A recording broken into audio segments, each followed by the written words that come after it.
this video, gagawa tayo ng cheese bread. Kasi marami kaming cheese sponsored by friends. So, may mga maliliit kaming mga cheese.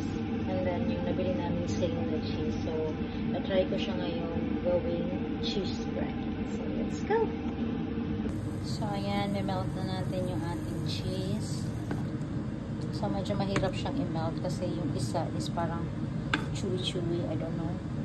Na-itsura ng ating cheese. So, as usual, gagamit tayo ng 3 cups all-purpose flour. And 3 din tayo ng sugar. 3 teaspoon din. And then yung ating yeast, 3 teaspoon. And i-mix na natin. So, yung recipe na to is gawa-gawa ko lang. Kung gusto nyo sundin, pwede rin.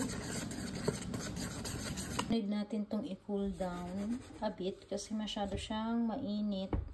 Pag nilagay na natin siya dun sa ating flour is mamamatay yung yeast. So, hindi siya mag-bloom. So, dapat enough lang yung kanyang warm lang siya. Nag-warm na siya. So, ilagay na natin siya sa ating flour mixture. So, ito na yung itsura ng ating dough. Mamasahin lang natin siya. Titignan natin kung anong kinalabasan nitong ating cheese bread. Mamasahin lang natin siya ng mga 5 minutes. After 5 minutes, ayan na siya. Rest lang muna natin siya. And then later, titignan natin siya kung aalsa siya.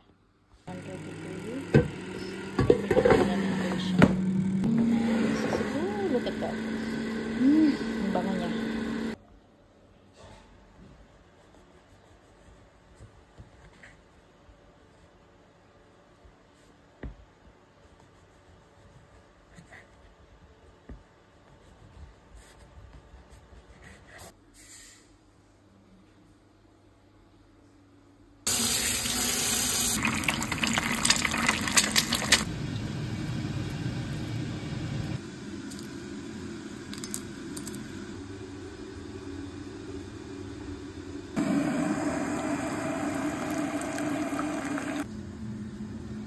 Janet!